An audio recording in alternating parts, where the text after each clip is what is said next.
அஸ்ஸலாமு அலைக்கும் and hi friends. இந்த வீடியோ பார்த்தீங்கன்னா ஜோஹான் பால்வாடிக்கு போய் ஒரு 3 டேஸ்க்கு அப்புறமா எடுத்த வீடியோ தான்.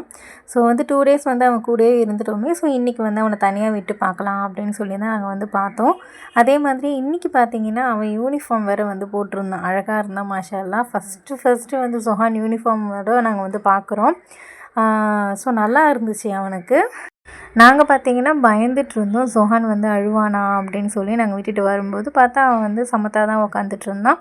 பட் என்னென்னா குழந்தைக்கு உள்ளுக்குள்ளே ஒரு மாதிரி ஏக்கமாக இருந்திருக்கான் போல். எனக்கு அது அப்புறமா தான் ரியலைஸ் ஆச்சு. நானும் நினச்சேன் சரி பரவாயில்ல சமத்தாக உட்காந்துட்ருக்கானே அப்படின்னு சொல்லிட்டு. பட் என்னென்னா அவனை உள்ளே விட்டுட்டு நாங்கள் வெளியில் தான் நின்றுட்டுருந்தோம், நானும் அம்மாவும். நான் பார்த்திங்கன்னா டைம் ஆகிடுச்சி அப்படின்னு சொல்லி கொஞ்ச நேரத்துக்கு அப்புறமா கூப்பிட போனால் குழந்தை கண்ணில் 2 கண்ணில் 2 சொட்டு கண்ணீர் அப்படியே நிற்கிது. எனக்கு அது பார்த்தோன்னே ஒரு மாதிரி ஆகிடுச்சி. அவன் கூடயே பார்த்திங்கன்னா ஒரு 1 மந்த் வரைக்கும் நான் உள்ளே தான் இருந்தேன். இப்போ பார்த்திங்கன்னா அவன் நல்லாவே பழகிட்டான். நான் உள்ளே விட்டுட்டு வெளியில் தான் உட்காந்துட்ருப்பேன். பட் அவன் ஜாலியாக அங்கே எல்லாருக்கிட்டையும் விளையாடிட்டுருப்பான்.